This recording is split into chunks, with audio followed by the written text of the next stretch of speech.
அப்பா. பா, என்ன தூங்கிட்டேன்னு பாத்தியா? இல்லப்பா, நீங்க ஆபீஸ்ல தூங்க மாட்டீங்கன்னு எனக்கு தெரியும். தூங்க வச்சிருவாங்க போல இருக்க. எல்லாமே மாறிட்டு வருது. உலகத்துல எல்லாருமே புரிஞ்சுட்டு தான் நினைச்சிட்டு இருந்தேன். ஆனா என் மகளையே என்னால புரிஞ்சுக்க முடியல. என்னப்பா, பொதுவா ஆபீஸ்ல வீட்டு விஷயம் பேச மாட்டீங்க, இப்ப என்ன? பேச வேண்டி வந்துருச்சேன்.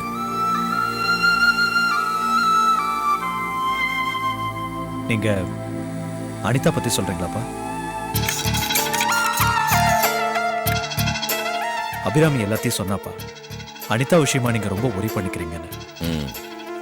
சரி, இதுல உன் அபிப்பிராயம் என்ன? அனிதா மேலதான்ப்பா தப்பு. நீங்க என்ன கோச்சுக்கிட்டா கூட பரவாயில்ல. என்ன சொல்ற? என்னப்பா, நிச்சயம் பண்ண மாப்பிள்ளையை மாத்த சொல்ற? இதே கல்யாணத்துக்கு அப்புறமா மாப்பிள்ளையை மாத்த சொல்வாடா? அவளுக்கு நீங்க எல்லாத்தையும் செய்வீங்கன்ற திமிர். அது எனக்கு புரியுதுப்பா. அவ தினேஷை வெறுக்கிறது கூட என்னால புரிஞ்சுக்க முடியுது. ஆனா அர்ஜுனை விரும்புறது என்னால் நினைச்சு கூட பார்க்க முடியல. உண்மையிலேயே பெரிய குழப்பமா இருக்குப்பா. உன் ஒய்ஃப் கூட தான் அனிதாக்கு சப்போர்ட் பண்ணி பேசுறான். அவ பேசும்போது எல்லாம் கன்வின்சிங்கா தான் இருக்கு. ஏன்னா அபிராமி எது செஞ்சாலும் சரியா தான் செய்வான். ஆனா இது எவ்வளவு சிக்கலான விஷயம். ஆண்டவன் என்ன எவ்வளவு பெரிய குழப்பத்துல மாட்டி விட்டுருக்கான் பாரு.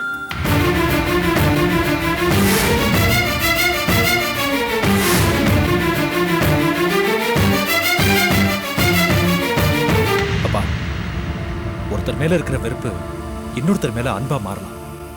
ஆனா அனிதாவுக்கு மாறின இடம் தான் தப்பு. இதனால சுவாதியோட வாழ்க்கை தான் பாதிக்கப்படும். இப்ப எனக்கு இருக்கிற பயமே அதுதான். அனிதா ரொம்ப கோவக்காரி, பிடிவாதக்காரி. அவன் நினைச்சது நடக்கலைன்னா அவ கோவத்துல என்ன வேணாலும் செய்வான், எந்த எல்லைக்கு வேணாலும் போவான். ஆமாப்பா.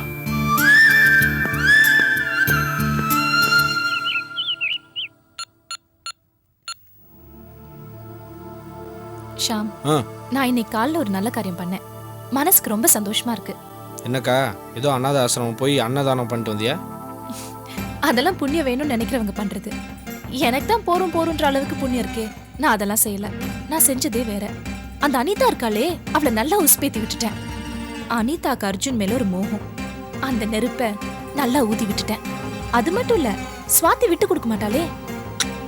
நல்லா குட்டிய குழப்பிட்டேன்னு சொல்லு. அப்பதான் நீ மீன் பிடிக்க முடியும். அர்ஜுனை தான் கெட்டிப்பேன்னு அனிதா ஒத்த கால நிக்கிறா. இது கேள்விப்பட்ட சுவாதி எங்க தான் வாழ்க்கை பறி போயிடுமோன்னு துடிக்கிறா. பார்க்க சந்தோஷமா இருக்கு. இதுல இன்னொரு விஷயம் தெரியுமா? சுவாதிக்கு நான் சப்போர்ட் பண்ணணும்னு சாந்தி வேண்டா, தனக்கு சப்போர்ட் பண்ணணும்னு அனிதா கேக்குறா. ஆட்சியை தீர்மானிக்கிற சுயேட்சை எம்எல்ஏ மாதிரி ஆயிட்ட நீ. சொல்றதா சொல்றேன், எம்பின்னு சொல்ல, பிரதமரை டிசைட் பண்றாளா இருக்கனே. உங்ககிட்ட மட்டும் அதிகாரம் இருந்தது, ஜனாதிபதியே தனியாளா நின்று நீ தேர்ந்தெடுத்துருவ. நல்ல வேலை, நம்ம நாடு ஜனநாயக நாடு ஆயிப்போச்சு. கண்டினியூ. என்ன எதிரின்னு தெரியாமலே சாந்தி எல்லாத்தையும் எங்கிட்டே வந்து சொல்றா. சேம் சைட் கோல் போடுற நீன்னு தெரியாம பாவம் அந்த சாந்தி. டேய், என் கோவம் அது இல்ல. அக்காலும் தங்கச்சியும் ஒருத்தனுக்காக அடிச்சுக்கிறாங்க. அர்ஜுன் அனிதா வேண்டான்னு சொல்லுவான். அந்த அனிதாவும் தினேஷ் அவமானப்படுத்திட்டான். இந்த எல்லா பிரச்சனையும் தீர்க்கறதுக்கு அபிராமி தேவை. ஆனா இந்த அபிராமியோட தம்பி யாருக்குமே வேணாம். என்ன கும்பல்டா இது, நன்றி கெட்ட கூட்டம்.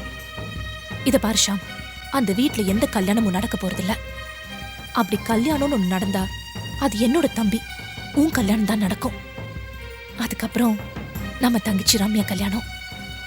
இல்ல, அந்த வீட்ல எந்த கெட்டி மேல சத்தமும் நான் கேட்க விட மாட்டேன். அக்கா, நீ சொன்ன மாதிரி காத்து நம்ம பக்கம் தான் அடிக்குது. ஆபீஸ்ல எனக்கு ரொம்ப நல்ல பேரு, பியூன்ல இருந்து ஜிஎம் வரைக்கும். இவ்வளவு ஏன், உன் புருஷன்ல இருந்து நம்ம மாமா வரைக்கும் என் மேல அவ்வளவு ஒரு நம்பிக்கை, அவ்வளவு ஒரு மரியாதை. டேய், அதுக்காக உடனே ஏதாவது விலங்கமா பண்ண ஆரம்பிச்சிட்டாத. அதுக்கெல்லாம் நேரம் இருக்கு. நாம மேல யாருக்கும் சந்தேகம் வரக்கூடாது. நான் இப்போ உன்னை பார்க்க வந்தது கூட யாருக்கும் தெரியக்கூடாதுன்னு ஆட்டோல தான் வந்தேன். புரியுதா? சரிக்கா, நீ எப்ப சொல்றியோ அப்ப நம்ம காயினை நவுத்தலாம். உன் பங்க நீ பாத்துக்கோ. என் சைட்ல ஸ்ரீனிவாசன் இருக்காரு, அந்த பையன் கௌதம் இருக்கா. அவங்களுக்கும் ஆர்கேனா பிடிக்காது. இவங்களை வச்சு சைட்ல தனியா நான் கொளுத்திக்கிறேன். ஓவர் ஆக்ட் பண்ணி நம்ம சாயத்தை வெளுத்துறாத. ஹலோ மிஸ்டர் பேச்சுலர், அக்கா உங்க வீடு தேடி வந்திருக்கேன். கவனிக்க மாட்டீங்களா? என்ன இருக்கு இந்த வீட்ல? என்ன இல்ல, எல்லாமே இருக்கு. ஸ்டவ் இருக்கு, சக்கரை இருக்கு, பால் இருக்கு, டிகாஷன் இருக்கு. ஆனா இதெல்லாம் கலந்து தர உன்ன மாதிரி ஒரு அக்கா இல்லையே. ம் அதனால நான் இப்ப கலந்து தரணும். என் நேரம்டா வா.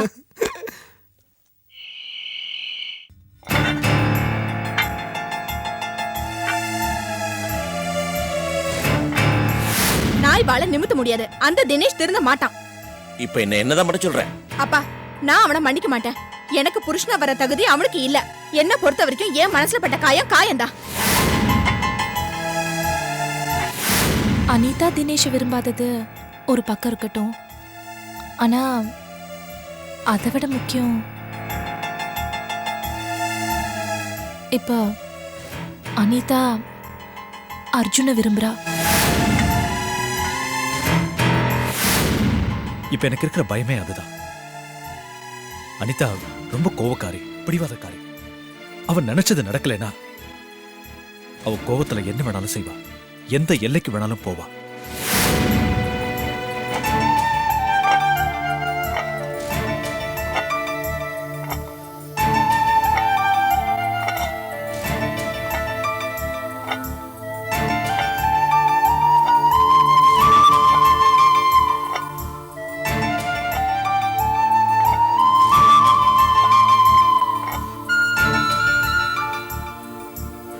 அப்பா உங்களை இப்ப தொந்தரவு பண்றதுக்கும் ஏற்கனவே எதிர்த்து பேசினதுக்கும் என்ன மன்னிச்சிருங்கப்பா. நீங்க கம்பெனி, ஃபேக்டரி, வீடுன்னு 1000 பேரை அதட்டி வேலை வாங்குறீங்க. உங்ககிட்ட அப்படி பேசினது தப்புதான்ப்பா. மகன்ற உரிமைய கொஞ்சம் அதிகமா எடுத்துக்கிட்டேன். அப்படி பேசினது தப்புன்னு உணர்ந்ததாலதான் உங்ககிட்ட மன்னிப்பு கேட்டுட்டு போலான்னு வந்தேன். அதுக்கு அவசியமே இல்லம்மா. ஏன்னா அதை நான் அன்னைக்கே மறந்தாச்சு. ஆனா உன் மனசுக்குள்ள ஒரு விபரீத ஆசையை வளர்த்துக்கிட்டு வரையே, அதை நான் மன்னிக்க முடியாது. என்ன சொல்றீங்கப்பா? உன் தங்கச்சிக்கு நிச்சயம் பண்றதுக்கு மேல ஆசைப்படுறியே, தப்பில்லை.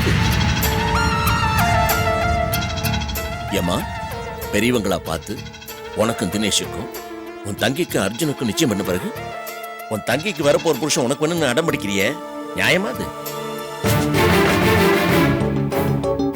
உனக்கு இவ்வளவு செல்லம் கொடுத்து வளர்த்த அப்பாவுக்கு தர மரியாதையா அது? சொல்லுமா. நீங்க பேசுறது எனக்கு ஆச்சரியமா இருக்குப்பா. தினேஷ் நல்லவன் நினைச்சுதான் நீங்களும் நிச்சயதார்த்தம் பண்ணி வச்சீங்க. நானும் சரின்னு சொன்னேன். அப்ப இருந்த சூழ்நிலை வேற. அதுக்கப்புறம் நடந்த சம்பவங்கள் அத்தனையுமே உங்களுக்கு தான் தெரியுமேப்பா.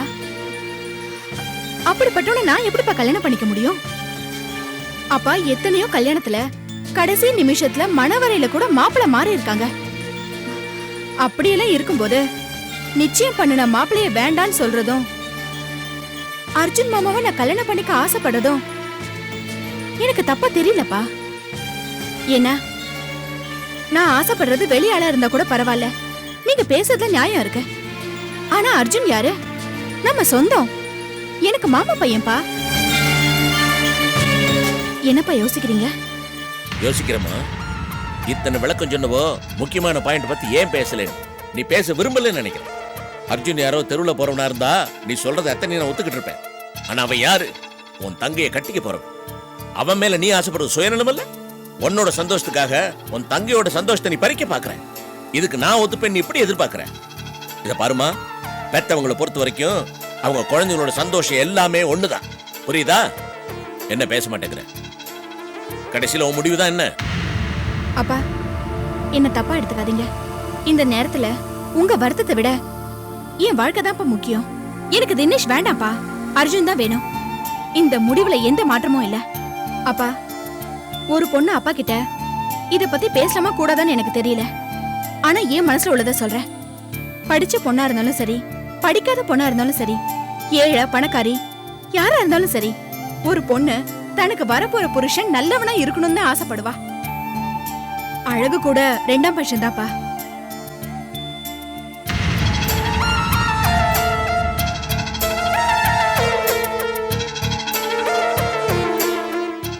இதுல யோசிக்கிறதுக்கு என்னப்பா இருக்கு? எனக்கு தெரிஞ்ச அர்ஜுன் நல்லவரு. அவரு என் புருஷனானா என் வாழ்க்கை நல்லா இருக்கும்னு நம்புறேன். அது மட்டும் இல்லப்பா, அவரை கட்டிக்கிட்டா என் வாழ்க்கைக்கு பாதுகாப்பும் இருக்கும். ஏம்மா இது நடக்கக்கூடிய காரியமா? அப்பா இது வரைக்கும் நான் கேட்டதெல்லாம் வாங்கி கொடுத்தீங்க. ஆனா அந்த பொருள் எல்லாம் போட்டுக்கிறதுக்கும் விளையாடுறதுக்கும் தான். ஆனா இப்ப நான் கேட்கறது காலம் பூரா நான் வாழறதுக்கு. நான் உங்க செல்ல பொண்ணு இல்லையாப்பா? இதை நீங்க நிச்சயம் செய்வீங்கன்னு எனக்கு நம்பிக்கை இருக்குப்பா. அனிதா, இது வரைக்கும் நீ வாங்க நினைச்ச பொருள்லாம் கடையில வாங்கக்கூடியது. ஆனா நீ இப்ப வாங்க நினைக்கிறது உன் தங்கச்சிக்கு நிச்சயம் பண்ணி இருக்கிற கணவனை. இப்படி ஒரு தர்ம சங்கடத்துல மாட்டி விட்டியம்மா. சாரிப்பா, நான் எடுத்த இந்த முடிவுதான்.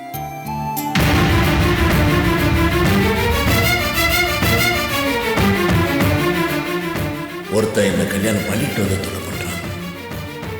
இவ கல்யாணம் பண்ணி கூடாதவனை கல்யாணம் பண்ணி கொடுத்து தொலை பண்றான்.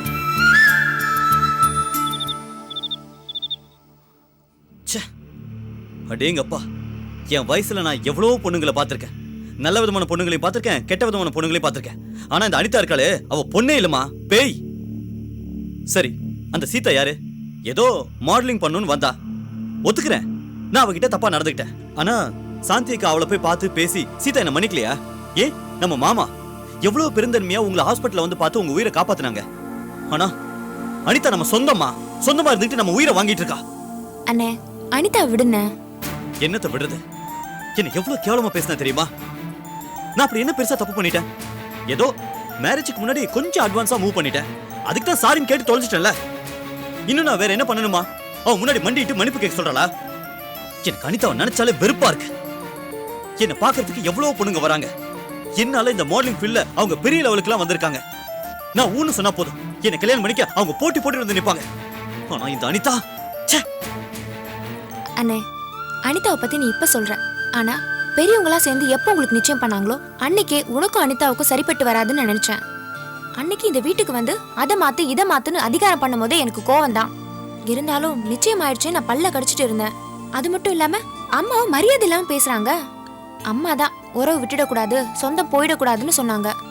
அன்னையில இருந்தே அனிதாவால இந்த வீட்டுல வாழ முடியுமாங்கிறது சந்தேகம் தான். இருந்தாலும் அப்ப குறுக்க பூந்து குழப்ப வேணாமேன்னு தான் பார்த்தேன். அப்ப குழப்ப வேண்டான்னு விட்டுட்டு இப்ப குழப்பறியா? நீ பேசாம இருமா. சுத்தி சுத்தி இப்ப நடக்கிறதெல்லாம் அப்ப நான் என்ன நினைச்சனோ அதே மாதிரி தான் நடந்துட்டு வருது. நீ தப்பா நினைச்சாலும் பரவாயில்ல, என் மனசுல பட்டதை சொல்றேன். அதுக்கப்புறம் உங்க இஷ்டம். இப்ப கஷ்டமா இருந்தாலும் காலம் போய் அண்ணா சந்தோஷமா இருக்கணும்னா அனிதா சரிப்பட்டு வரமாட்டா. அப்புறம் உனக்கு உன் அண்ணன் உறவு வேணும், அவ்வளவுதானே? அந்த வீட்ல இன்னொரு பொண்ணு இருக்கா, ஸ்வாதி. ரொம்ப தங்கமான பொண்ணுமா. மாமியார தாயா நினைப்பா. பூமி அதிரா மாதிரி கூட நடக்க மாட்டா. புருஷனை தான் பொறுமையாலேயே திருத்துவா.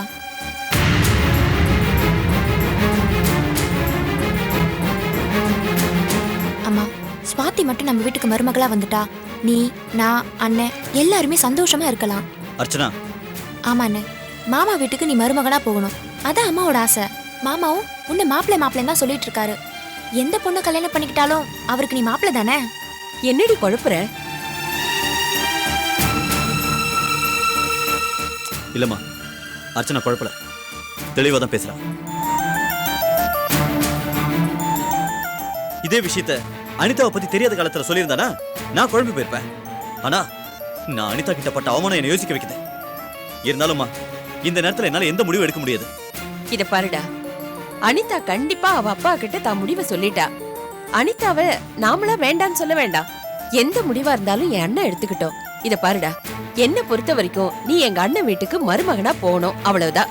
அண்ணனுக்கு நல்ல நேரம்னா ஸ்வாதி நம்ம வீட்டுக்கு மருமகளா வரணும், அவ்வளவுதான். ஏய் வாலு, வாய முறியா?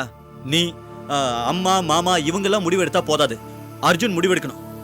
அம்மாவுக்கு வேணா பணத்தாசை இருக்கலாம், ஆனா அர்ஜுனுக்கோ அவங்க குடும்பத்துக்கோ அந்த மாதிரியான எந்தவித ஆசையும் இல்ல. எனக்கு இன்னும் இந்த கல்யாணத்துல ஒரு பெரிய கலகம் நடக்கும் போல தோணுது. Good night. டேய் டேய் டேய் தினேஷ்,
என்னங்க நீங்க எப்போ வந்தீங்க?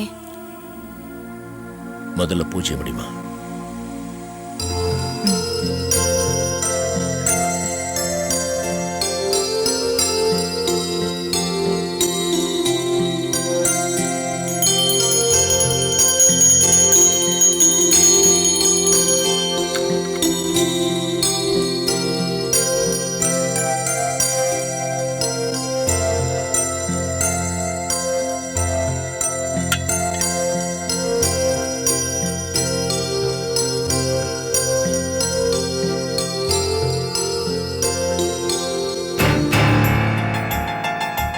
என்னங்க ஒரு மாதிரியா இருக்கீங்க?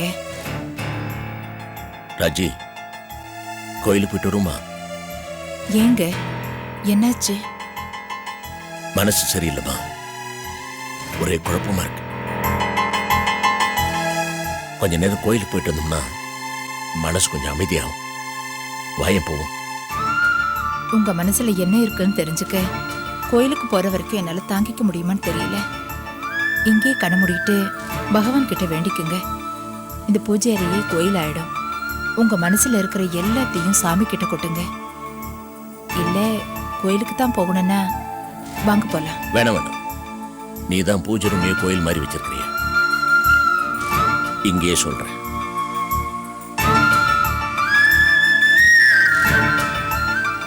ராஜி, இப்ப நான் சொல்ல போறது உங்ககிட்ட மட்டும் இல்ல, ஆண்டவங்கிட்டையும் தான்.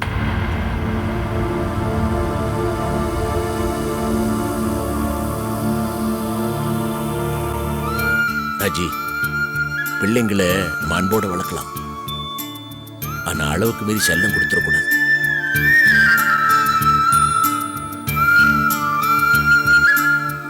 அப்படி கொடுத்து வளர்த்துட்டோம்னா நாம அவங்ககிட்ட காட்டுற பாசத்தையும் அன்பையுமே நமக்கு எதிராக பயன்படுத்திடுறாங்கல்ல. ராஜி, அனிதா தினேஷ கட்டோட இருக்கிற, உயிரே போனாலும் உன்னை கட்டிக்க மாட்டேங்கிற. அதோட நிறுத்தின பரவாயில்ல, கட்டிக்கிட்ட அர்ஜுனை தான் கட்டிப்பேங்கிற. அவளை அப்படியே அடிக்கணும் போல வருது, ஆனா முடியல. எப்படி அது ஒரு பொண்ணோட ஆசை நிறைவேற்றினா இன்னொரு பொண்ணோட ஆசை நாசமாகாது? எனக்கு என்ன பண்றதுன்னு தெரியல. அனிதா கேட்கறது உங்களுக்கு நியாயம்னு படுதா? நியாயம் பட்டு அவங்ககிட்ட அப்படி பேசிட்டு இருப்பனா? அப்ப முடியாதுன்னு சொல்லுங்க. என்னம்மா அனிதாவோட சுபாவம் தெரிஞ்சு அப்படி பேசிட்டு இருக்கிற? திமிர் பிடிச்சவ எப்படியோ போறாங்க, பேசாம சுவாதி கல்யாணத்தை நடத்த வேண்டியதானே? அது எப்படிமா மூத்தவளுக்கு கல்யாணம் பண்ணாம சின்னவளுக்கு கல்யாணம் எப்படிமா நடத்துறது? அதுவும் இந்த வர அர்ஜுன் கிடைக்கலன்னா அனிதா எந்த லிமிட்டு வேணா போவான்னு அதனே சொல்லி பயமுறுத்துறான். அப்படியேதான் நடத்துட்டு என்ன பண்றது?